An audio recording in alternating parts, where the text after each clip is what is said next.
Today's date is 28th of November. Doing Bhagavad Gita study, chapter 6, Dhyan Yoga. Does anyone remember the acronym? Easy. EASY. E stands for Enemy or friend. where Krishna describes about the mind. First 9 verses. And then begins the main chapter, that is Ashtanga Yoga. Basically, first he emphasizes the need to control the mind. And then he shows us the way to do it. 6.10 to 36 or 38? 36. And then S is for? Success or failure. Success or failure. This is basically what if a yogi is not able to finish. 45. And the last 2 verses is Krishna describes the best yogi. Because so far he has already given us 4 options of yoga. Karma Yoga, Jnana Yoga, Dhyan Yoga, and what he is going to present now is Bhakti Yoga. So he does a clear hierarchy here in the last part of the 6th chapter. And then from 7th chapter onwards we begin the main thing, that is Bhakti Yoga. Right? Do you remember? The filling of the sandwich. Correct. We begin that with chapter 7. So E is enemy or friend. Verses 1 to 9, Krishna speaks that how it's so important to control the mind. Or control this tendency of sense gratification in the mind. Because all the desires are basically given a boost in the mind. So how to control this mind? Befriend the mind. That is the purpose of Ashtanga Yoga. Right? And then Ashta means 8. And Anga means limbs. Or there are 8 parts to this particular yoga. Do you remember I drew the ladder for Ashtanga Yoga? There are 8 elements or 8 limbs or 8 rungs for this Ashtanga Yoga. Beginning with Yama. Yama, Niyama, and what is that? Asan. Then Pranayam, Pratyahar, and final being Samadhi. I'll describe it again. Yama is the prohibitions. That means beginning, there are some qualifications, there are some things that we have to leave behind. Right? So here, I think in the 11th and 12th verse, we'll do it again. It describes that how a person needs to be a celibate. And also in the purport, we'll see that Prabhupada clearly points out that how Ashtanga Yoga, it becomes difficult for us to apply because the grihasthas are out. Yes? Because it's celibates which are required. Niyam are regulations. Asanas are the sitting postures. Each of these limbs need to be perfected, and then we go on to the next. Right? After the asana is practiced, and then it is pranayam. Pranayam is generally what we do, that is a breathing exercise which is generally good for health. Yeah? And we practice this even at home. Pranayam is breathing exercises. Basically the goal of it is to control the mind. Right? And then pratyahar, withdrawing senses from sense objects. Dharan is holding the personal form of the Lord in the mind. Now here it's very important because most of them think that meditation is, concentrating on a point, concentrating on the personal Brahman. But basically Krishna makes it very clear that we have to concentrate on the Paramatma within our heart, which is a personal form. It's a Vigraha, it's a personality. And then is Dhyan. Once you have held that form, and then you have Dhyan, you concentrate on that form. And then finally you reach the stage of Samadhi, where you get darshan of the Paramatma in the heart. Example is Narad Muni. In 2nd canto of Shrimad Bhagavatam, one who practiced this particular Yama, Niyama, Asana was, in the Satyug was Narad Muni, the 10th son of Brahma. And he actually got darshan of Paramatma in his heart, realizing that how he is the soul and not this body. And then immediately he had to, in fact that was in his previous lifetime, and then he took birth as Narad Muni.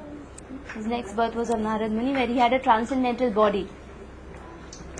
So 6.10 to 6.38, what we'll do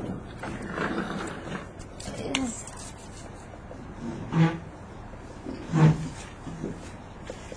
we have a few sections to each. This is a huge chunk if you see. There are about 28 verses.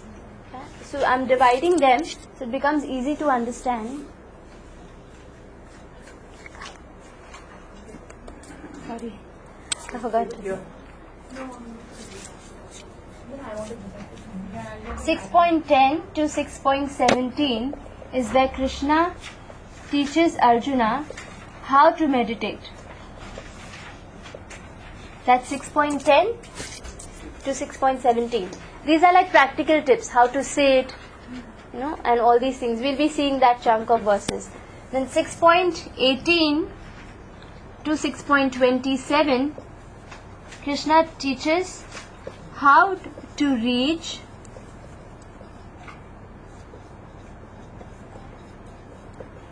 the perfection stage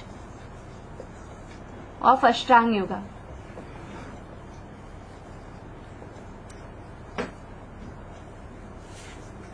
In 6.28 to 32, Krishna describes the perfection stage.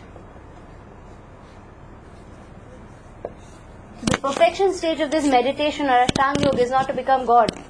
It's to realize the super soul in our heart, the Paramatma in our heart. A lot of times it's described saying that, then you'll realize that the Atma and Paramatma is one. Here Krishna clearly defines this. What is the perfectional stage of Ashtanga Yoga? In these 5-6 verses. And the last part, 6.33 to 36, is very important. It's Arjun's analysis of Ashtanga Yoga. In these 4 verses, he gives his opinion about this particular type of yoga. If you see, earlier he didn't speak anything. In Karma Yoga, he just had, kind of a doubt which kind of propelled the next chapter. When he had doubts about Karma Yoga, he asked about the next, the 4th chapter begins with Krishna saying something, and then again 5th chapter he again clarifies, should I take sannyas or should I work? Basically his confusions is what he is expressing. Here he clearly gives a damn sure opinion about Ashtanga Yoga. And then Krishna describes something else. After that there is one more question in between, the success or failure part, and then Krishna describes what he wants or what is his opinion of a highest yogi. So to come to that, what we'll do is we'll go through verses between 6.10 to 17, because reading this whole chunk is a bit too long, you'll get lost. By the time we reach the 38th verse, we forget what is the 10th verse. So we do 6.10 to 6.17, sections like that. And then we come back for the purpose. Chapter 6, verse number 10. So after describing the necessity to control the mind, the necessity to befriend the mind, in the first 9 verses of this chapter, Krishna begins his description about the practical things about Ashtanga Yoga. Basically how to meditate is verses 10 to 17. Verse number 10, please repeat. Yogi yunjita satatam, Yogi yunjita satatam, Atmanam rahasi stitaha, Atmanam rahasi stitaha, Ekakiyata chittadma, Ekakiyata chittadma, Nirashira parigraha. Nirashira parigraha. Translation, start. Transcendental should always engage his body, mind and self in relationship with the Supreme. He should live alone in a secluded place and should always carefully control his mind. He should be free from desires and feelings of possessiveness. Next one, 6.11 and 12. शुचौ देशे प्रतिष्ठाप्य शुचोदेशे प्रतिष्ठाप्य स्थिरम् आसनमात्मनः स्थिरम् आसनमात्मनः नात्युच्छ्रितं नातिनीचम् नात्युच्छ्रितं नातिनीचम् चैलाजिनकुशोत्तरम् शैलाजिनकुशोत्तरम् तत्रैकाग्रं मनः कृत्वा तत्रैकाग्रं मनः कृत्वा यतचित्तेन्द्रियक्रियः यतचित्तेन्द्रियक्रियः उपविश्यासने युञ्ज्यात् उपविश्यासने युञ्ज्यात् योगमात्मविशुद्धये. योगमात्मा विशुद्धये. Translation start. To practice yoga, one should go to a secluded place and should lay kusha grass on the ground and then cover it with a deer skin and a soft cloth. The sheet should be neither too high nor too low and should be situated in a sacred place. The yogi should then sit on it very firmly and practice yoga to purify the heart by controlling his mind, senses and activities and fixing the mind in one point. Right, 13, 14 together. Samam kaya shirogrivam Samankaya shirogrivam dharayannachalam sthiraha Dharayannachalam sthiraha Samprekshanasikaagram svam Samprekshanasikaagram svam Dishaschanavalokayan Dishaschanavalokayan Prashantatma vigatabhir Prashantatma vigatavir Brahmachari vrate sthitaha Brahmachari vrate sthitaha Manaha samyamya machitto Manah samyamya machitto Yukta asita matparaha. Yukta asita matparaha. Translation. One should hold one's body, neck and head erect in a straight line and stare steadily at the tip of the nose. Thus, with an unagitated, subdued mind, devoid of fear, completely free from sex life, one should meditate upon me within the heart and make me the ultimate goal of life. Right. 6.15. Yunjanevam sadatmanam Yunjanevam sadatmanam yogi niyatamaanasaha Yogi niyatamaanasaha Shantim nirvana paramam Shantim nirvana paramam matsamsthamadhigacchati. Mastamstamati gacchati. Translation. Thus, practicing constant control of the body, mind and activities, the mystic transcendentalist, his mind regulated, attains to the kingdom of God or the abode of Krishna by cessation of material activities. 6.16. Natyashnatastu yogosti Natyashnatastu yogosti Naichaikantamashnataha Nachati swapnashilasya Nachati swapnashilasya Jagrato naiva charjuna. Jagrato naiva charjuna. Translation. There is no possibility of one's becoming a yogi, O Arjuna, if one eats too much or eats too little, sleeps too much or does not sleep enough. Right. Last verse, 6.17.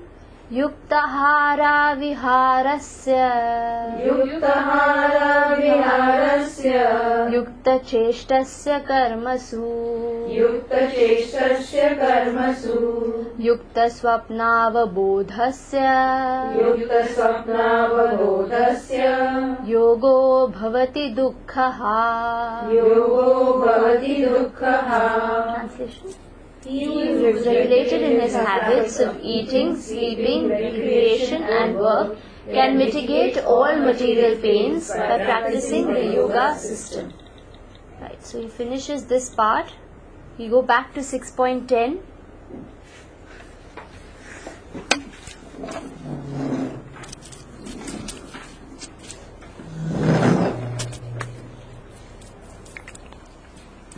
Yogi yunjita satatam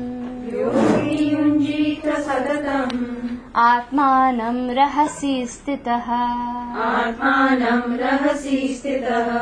Ekakiyata chittatma Nirashira parigraha.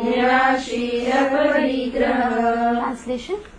A transcendentalist should always engage his body, mind and self in relationship with the Supreme. He should live alone in a secluded place and should always carefully control his mind. He should be free from desires and feelings of possessiveness. Right. So before I begin, there are a few internal things, internal tips that Krishna is giving Arjun for Ashtanga Yoga, and some external tips. Things that he has to do with his gross body, things that he has to do with the subtle body. With the subtle body, he has to be ready to engage his body, mind and self in relationship with Supreme. That means he has to understand by this whole process of Ashtanga Yoga, I'm not diverting, because my goal is to establish a relationship with the Supreme Lord or with the Paramatma.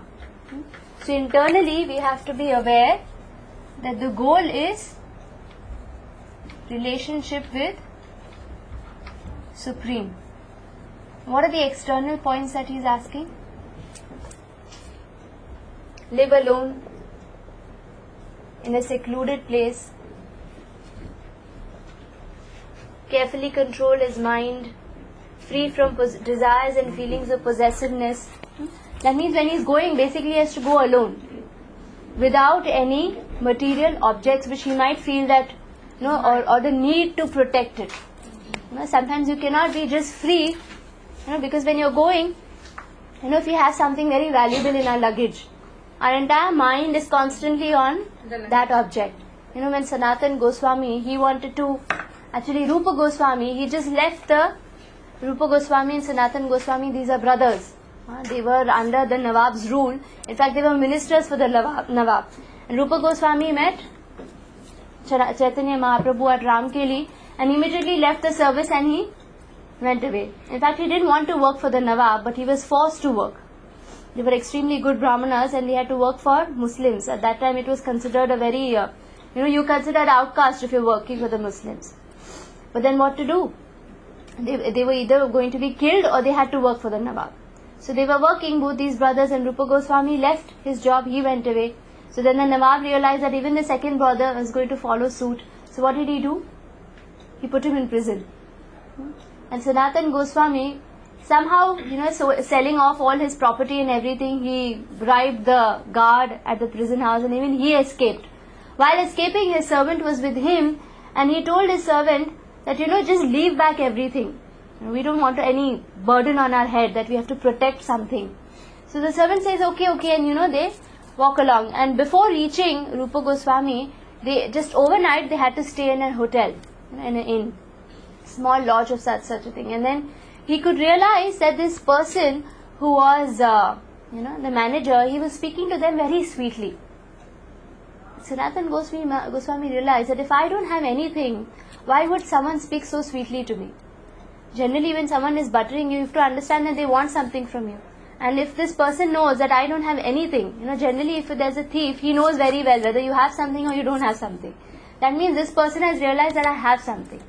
If I don't have anything and I'm sure of that, I'm sure my servant is carrying something. So he asked his servant, I think I know that you have something. So the servant said, well, how do we just go without nothing? I'm not used to, going empty-handed. When you travel, you have to have some, we'll have some, definitely we'll have our cards, but we always have some extra cash and then some extra cash. Yeah. So this person, he had some extra gold coins, just for emergency purposes. So just about 4 or 5. So Sanatan Goswami said, just give it to the manager, or when we are sleeping in the night, he'll slit our throat and anyway take it away from us. So basically, he wanted to start following a pattern where he completely depends on Krishna. So here when Krishna says free from desires of possessiveness, because that itself is a burden. You go alone. Alone means not only without any disciples, without any followers and everyone, but without even material possessions or material baggages. You leave back everything just with the goal of having a relationship with the Supreme. So this is the first internal and external thing. So can we read the purport? Krishna conscious. Yeah, before I start, I forgot to say the prayers. We didn't say our prayers. We'll say our prayers and then I'll start the explanation for purpose. Sorry. It's introduction, page number 1. I just remembered. Om Ajnanatimirandhasya Jnananjana Shalakaya Chakshurunmilitam Yena Tasmai Shri Guruve Namaha. Shri Chaitanya Manobhishtam Sthapitam Yena Bhutale Swayam Rupaha Kadamayam Dadati Swapadantikam Vandeham Shri Guru Shri Yuta Padakamalam Shri Guru Vaishnavamscha Shri Rupam Sagrajatam Sahagana Raghunathamritam Tam Sajivam Sadvaitam Savadhutam Parijana Sahitam Krishna Chaitanya Devam Shri Radha Krishna Padam Sahagana Lalita Shri Vishakhanvitamscha. He Krishna Karuna Sindhu Dinabandhu Jagatpate Gopesha Gopika Kanta Radha Kanta Namostate Tapta Kanchana Gaurangi Radhe Vrindavaneshwari Vrishabhanu Sute Devi Pranamami Haripriye Vancha Kalpatarubhyascha Kripa Sindhubhya Evacha Patitanam Pavanebhyo Vaishnavebhyo Namo Namaha. Shri Krishna Namah Vishnu Padaya Krishna Keshtaya Bhutale Shrimate Bhakti Vedanta Swami Niti Namane. Namaste Saraswati Devi Gauravani Pracharine Nirvishesha Shunyavadi Paschatya Deshatarine. Jai Shri Krishna Chaitanya Prabhu Nityananda Shri Advaita Gadadhar Shrivasadi Gaur Bhaktavrinda. Hare Krishna Krishna Krishna Hare Hare Hare Rama Rama Rama Hare Hare. Mind purified, I can speak. So the first paragraph here, Prabhupada again bangs on the same point. He says again Brahman, Paramatma and Bhagavan. Because Ashtanga Yoga for everyone, it means either you have mystic yogas in your pocket, or it is meant for merging with the impersonal Brahman. Correct? So here Prabhupada writes very clearly, he says that those who are at the level of Brahman, they are not wrong. Their realization is incomplete. Those who know only the sunshine aspect of the sun are not wrong. Their knowledge about the sun is incomplete. They need to know the sun planet and they need to know the sun god, the presiding deity, the person because of whom we have the sun planet and the sunshine. Right? So there is the Bhagavan aspect who is a personality. As Brahma says, Ishvara Parama Krishna Satchidananda Vigraha. Vigraha means a personality who is Satchit Ananda. He is the controller, he is the Ishvara. And then here Prabhupada writes the same thing. He says so that a person who is meditating, he will come to the Paramatma aspect. That means he will know the sun planet, if we go parallel to the analogy. But there is something more.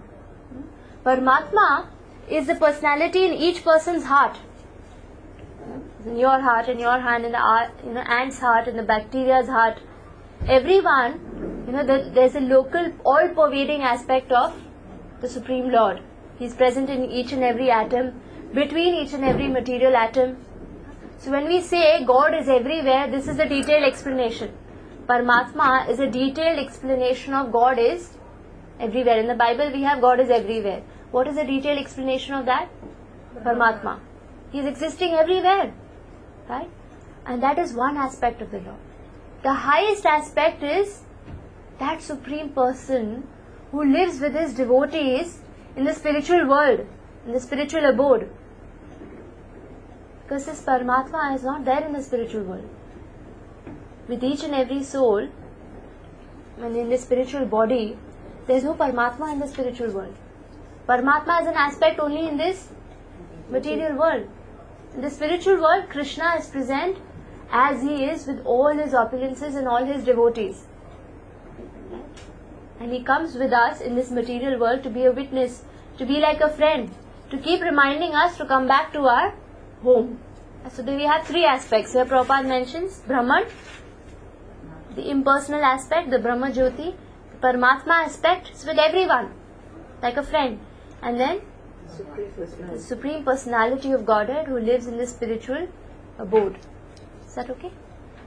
Next paragraph. And nevertheless, all of these are instructed herewith to be constantly engaged in their particular pursuits so that they may come to the highest perfection sooner or later. The first business of a transcendentalist is to keep the mind always on Krishna. One should always think of Krishna and not forget him even for a moment. Concentration of the mind on the Supreme is called Samadhi or trance. In order to concentrate the mind, one should always remain in seclusion and avoid disturbance by external objects. He should be very careful to accept favorable and reject unfavorable conditions that affect his realization. And in perfect determination, he should not hanker after unnecessary material things that entangle him by feelings of possessiveness. Right. So here, Krishna, the first aspect is, he's clarified that right now our goal should be Bhagavan, and what do we get in Ashtanga Yoga? Paramatma. And in the second paragraph, Prabhupada is writing about what Krishna speaks about in the verse. He speaks about internal and external points. Internally, what we have to do? We have to disentangle from feelings of possessiveness, not hanker after unnecessary material things. The first business is always think of Krishna and never forget Krishna. Basically, after reading all the Vedas, after learning the entire Bhagavad Gita, after doing everything, the goal is this. You should always remember Krishna and never forget Krishna. So here, I think the first thing which Krishna mentions is that establish a relationship with the Supreme. That's very important to know. So that's why the first business of transcendentalists is to keep the mind always on Krishna.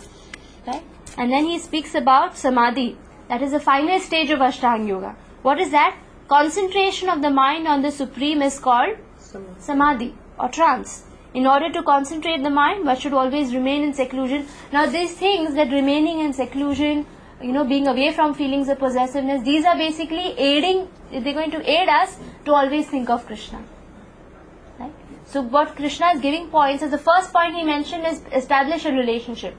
To help that, you'll have to go in seclusion for Ashtanga Yoga. You'll have to do all these different points that are there. We go to the next paragraph, Anju.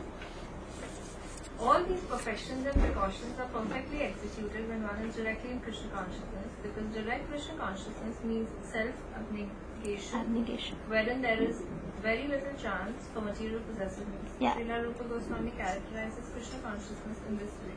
अनासक्तस्य विषयान् यथाराम उपयुञ्जतः निर्बन्ध कृष्ण सम्बन्धे युक्तं वैराग्यम् उच्यते प्रपञ्चिकतया बुद्ध्या हरि सम्बन्धि वस्तुनः मुमुक्षुभिः परित्यागो वैराग्यं फल्गु कथ्यते.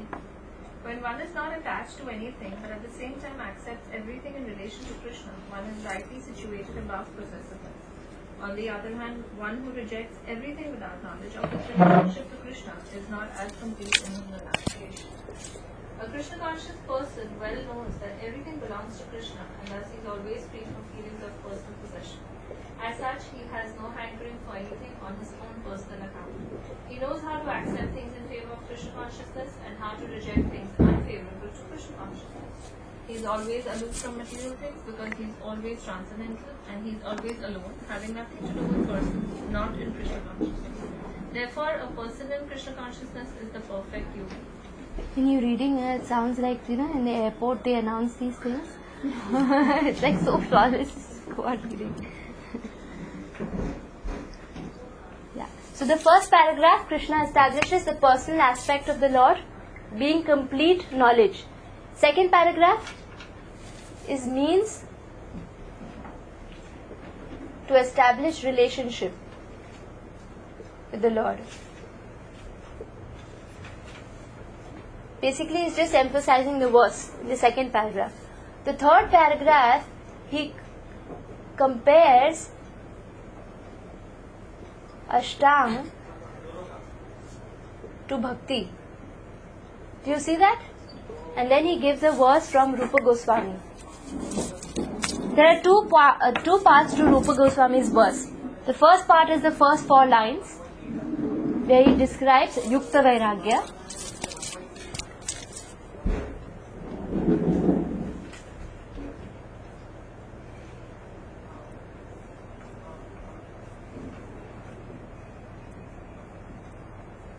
And the second part, the next 4 lines of the verse, describes Falgu Vairagya.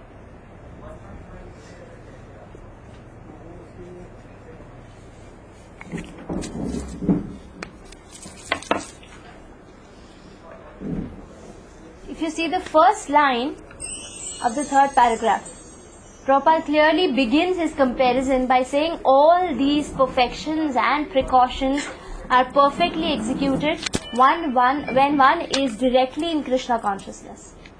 See what he says? He says that means this living in seclusion, relationship with Supreme, not feeling this possessiveness, not hankering for material things. All these things are a direct product of Krishna consciousness. Or in other words, Prabhupada is emphasizing that Ashtanga Yoga, whatever things we require, are a byproducts in Bhakti Yoga. How does he emphasize that? He says Krishna consciousness means self-abnegation. Do you know the meaning of self-abnegation? It's basically not thinking about oneself. Thinking always of Krishna. What would Krishna want me to do in this position? Where there's very little chance for material possessiveness. And then he quotes Rupa Goswami's verse, which has 2 parts, Yukta and Falgu Vairagya. What is Vairagya? Giving up. Sorry? Alone? Giving up. Renouncing. Detachment? Yeah. Vairagya is something called detachment. Now there are 2 types of detachment Rupa Goswami is describing. The first part, I'm reading the translation first part of Rupa Goswami's verse. When one is not attached to anything, but at the same time accepts everything in relationship to Krishna, one is rightly situated above possessiveness. Second part. On the other hand, one who rejects everything without knowledge of its relationship to Krishna is not as complete in his renunciation. Detachment or renunciation is what Vairagya basically means. There are 2 types of renunciants. One renunciant is one who accepts everything and he uses it in service of Krishna. He always feels that these objects that I have, I somehow have to use it in service of Krishna, right? Because it belongs to Krishna. The other renunciant or the other Vairagi, what does he do? Just gives away. He just physically gives up everything, not understanding its relationship or its not understanding that this object belongs to Krishna. Right? For example, I go to Parul's house and I say, Parul ka ghar maine tyag diya. What will you say? It was never yours. It was never mine. Who am I to renounce something? So many people think spirituality means detachment. Sab kuch chhod do, sab kuch bhag jao. But it is never yours. Did you get anything while coming here? Bank balance and jewelry, luggages, clothes, or relationships for that matter. We didn't get anything, nor are we going to take anything. I wish we could, with that funeral pyre, everything is going along with everyone. Like, when you get married, you have a whole trousseau and everything going. But death is not like that. You're stripped of everything. Right? So what do we carry? What can we carry? Nothing. So here, this second type of renunciation, he calls it Falgu Vairagya. Falgu basically means incomplete. Just giving things up blindly is not correct renunciation. In fact, Bhakti Siddhanta Saraswati Thakur, I remember when I went to Mayapur just a few days back, one of the places where we went was where Bhakti Siddhanta Saraswati Thakur chanted every single day for 22 hours a day for 10 years. Now, why did he do that? He went to this place which is called Rudra Dweep. It's a Rudra island. And Mayapur is basically 9 islands.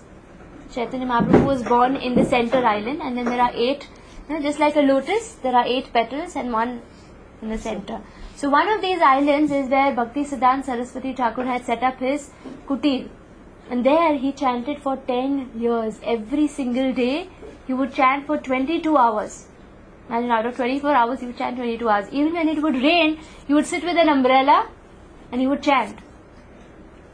After this 10 years of chanting, what did he do? He was a brahmachari. He could chant. He didn't have any other family responsibility or something. After 10 years of chanting, he went to the most Calcutta. Calcutta, there's a place called Bagh Bazaar, which is like the heart of the Calcutta city, and he set up a huge marble temple there. And he started preaching from that point. And he said that renunciation, now he was using a marble temple, which is a huge structure, for Krishna's service. Now you might think that this renunciant, what is he doing in a city? He should just sit in the forest and just chant and just, perfect his life. And he realized that you have to give Krishna consciousness. No one is going to come in the forest searching for a saint to perfect their lives. You have to go and catch people in Kali Yuga. And how to catch people from the forest, is it possible? You have to set up a place in the town. But before going to the town, he had to cleanse himself with, these feelings of possessiveness or whatever anarthas. So 10 years after meditating, one might think that why does someone go to the city? That's what even Prabhupada did. So many years of preparation in Vrindavan, he eventually went to New York. He landed in Boston and then he went to New York and he started preaching there to catch the, you've read Leelamrit, to catch the sleeping souls. Right? So here, what does the devotee realize? He realizes that everything belongs to Krishna. Why can't we use it in service of Krishna? If you have a very good car, I remember Bhakti Siddhanta Saraswati Thakur, he drove a Cadillac. At that time Cadillac was like this really long car, and then it's beautiful, but he drove it. And he said, why not? If we can use something in service of Krishna, why not use it?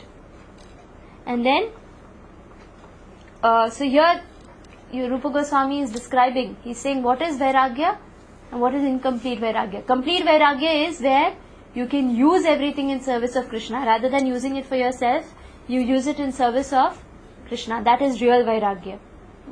And the last paragraph, he defines, a Krishna conscious person well knows that everything belongs to Krishna. Thus he is always free from feelings of possessiveness. After comparing, he gives reasons as to why Bhakti Yoga is better than Ashtanga Yoga. As such, he has no hankering for anything on his own personal account. He knows how to accept things in favor of Krishna consciousness, how to reject things in unfavorable to Krishna consciousness.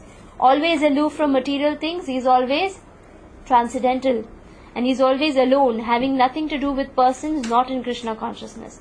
Therefore, a person in Krishna consciousness is a perfect yogi. And this is exactly what is described in the last verse of this chapter. Krishna presents that my Bhakti yogi is the best yogi because he fulfills all these requirements of other processes, of Karma Yoga, of Jnana Yoga and of Dhyan Yoga. Verses 11 and 12. This is very short, so we'll complete this and then we'll chant once more round.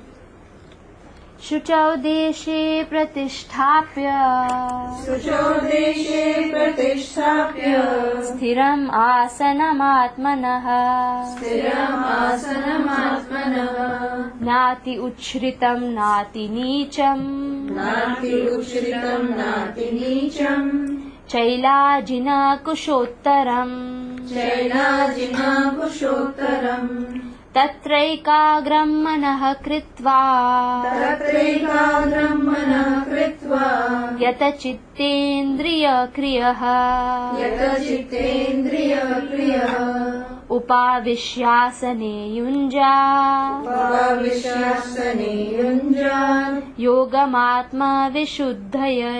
योगमात्मा विशुद्धये. Translation, all of us together. Start. To practice yoga, one should go to a secluded place, should lay kusha grass on the ground, cover it with deer skin and a soft cloth. The seat should be neither too high nor too low and should be situated in a sacred place. The yogi should then sit on it very firmly and practice yoga to purify the heart by controlling his mind, senses and activities and fixing the mind on one point. Right? So here again he gives a lot of external tips. Number one, secluded place. This secluded place should also be a sacred place. We'll see that in the first few lines of the purport. And then should lay kusha grass on the ground. There's a type of grass that you get that should be on the ground first and then cover it with deer skin. A yogi usually meditates either with deer skin or tiger skin because generally they have some chemical properties which repels reptiles, even snakes kind of repels. That's why you don't take any other skin, specifically deer skin or tiger skin, because of its chemical properties. And then chailajina. Chailajina is a soft cloth, preferably muslin or cotton. You keep that, and then the seat should be neither too high nor too low. Should be well situated, and then a person sits on it very firmly. There's a particular asana also that mostly Padmasana, I think it is. Yeah, they sit on it and then practice yoga to purify the heart through control of the mind, senses and activities and fixing the mind on one point. Right? Ati, you read? Sacred place refers to places of pilgrimage. In India, the yogis, the transcendentalists or the devotees all leave home and reside in sacred places such as Prayag, Mathura, Vrindavan, Rishikesh and Haridwar, and in solitude practice yoga where the sacred rivers like the Yamuna and the Ganges flow. Yeah, right. Generally, places where the Lord has personally done his pastimes, like Mathura, Rishikesh or Rameshwaram, all these places carry the potency of the Lord's presence. Yeah? So they have got a very positive and very spiritual vibration. So practicing Krishna consciousness or practicing yoga also in such places becomes very favorable, because the atmosphere is also spiritually charged. Or sometimes people go to the Himalayan caves, it's alone, it's very peaceful there. And generally if you go to some place like that, immediately like if you go to the bathroom, it's like peaceful. So peaceful place basically. So sacred place is where Krishna has personally done his pastimes, or generally confluence of rivers are considered very holy. That's why Prayag, or where Ganga, Yamuna flow. Generally confluence of 2-3 holy rivers is a very sacred place. Even by Vastu, such places are very holy. But often this is not possible, especially for Westerners. The so-called yoga societies in big cities may be successful in earning material benefit, but they are not at all suitable for the actual practice of yoga. Right, here Prabhupada is saying that this Ashtanga Yoga, according to the prerequisites, it's supposed to be in a secluded place. What we practice in big cities is for material benefit, either for good health or for a good respiratory system. Also it improves general health. Right? Mostly for health. Yeah, mostly for health. So generally we know now this is for this aspect. Now the problem is if they call this aspect spiritual. Prabhupada's problem is not with people practicing yoga in big cities. His problem is when such leaders call this process as spiritual. It becomes spiritual when you go to the dharana and samadhi stage. All these asanas and pranayam is only the preliminary stage which will give you some byproducts. Correct? So, one who is not self-controlled and whose mind is not undisturbed cannot practice meditation. Therefore, in the Brihan Naradiya Puran, it is said that in Kali Yuga, the present Yuga or age, when people in general are short-lived, slow in spiritual realization and always disturbed by various anxieties, the best means of spiritual realization is chanting the holy name of the Lord. yeah, Hare Nama, Hare Nama, Hare Nama Kevalam, Kalau Nasteva Gatir Anyatha. In this age of quarrel and hypocrisy, the only means of deliverance is chanting the holy name of the Lord. There is no other way, there is no other way, there is no other way. So 3 times. The name of Hari, the name of Hari, the name of Hari, and there is Kalau is in Kali Yuga. Nasteva means, Eva means certainly, for sure. So then like, definitely, there is no other way, there is no other way, there is no other way. 3 times. Hari's name 3 times and there is no other way 3 times. So this Brihan Naradiya Puran says, why Ashtanga Yoga is difficult in Kali Yuga. In meditation or in Satyug, where the Yuga Dharma, in Satyug, where people lived for minimum of 1,00,000 years, 1,00,000 years or 100,000 years was basically their minimum lifespan. Minimum. Dhire Dhire as Dwapar Yug came a little more less. And by, Treta, it was a little lesser. And Dwapar, it was hardly even, I think Bhishma stayed for about 300-400 years, that's it. And then, finally it was Kali Yuga, where even 100, touching 100 is like a celebration. And people touch 90 and they celebrate because they know that who knows if the next decade is going to come or not. Right? So it's still, imagine practicing this Yama, Niyama, Asana, each one of them takes so long.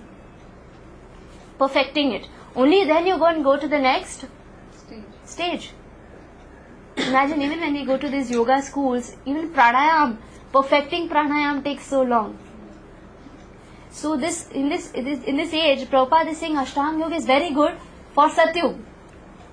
And for Kali Yuga, if you try this Ashtanga Yoga, which is an option given in Bhagavad Gita, so some people might just pick it up, thinking that, oh, this seems very interesting.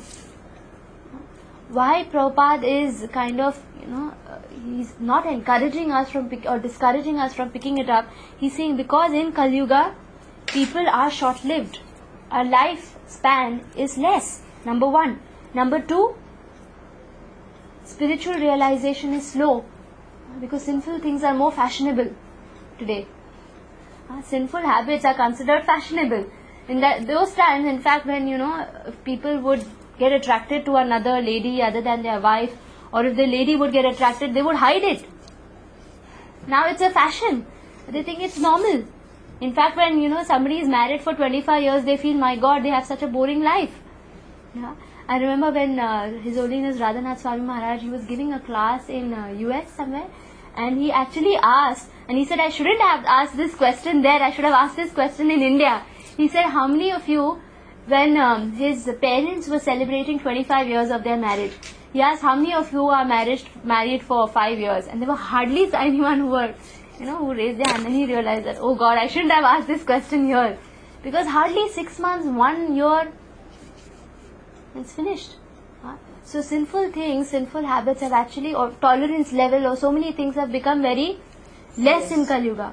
What to speak of practicing difficult asanas, pranayam, dharan, pratyahar of Ashtanga Yoga?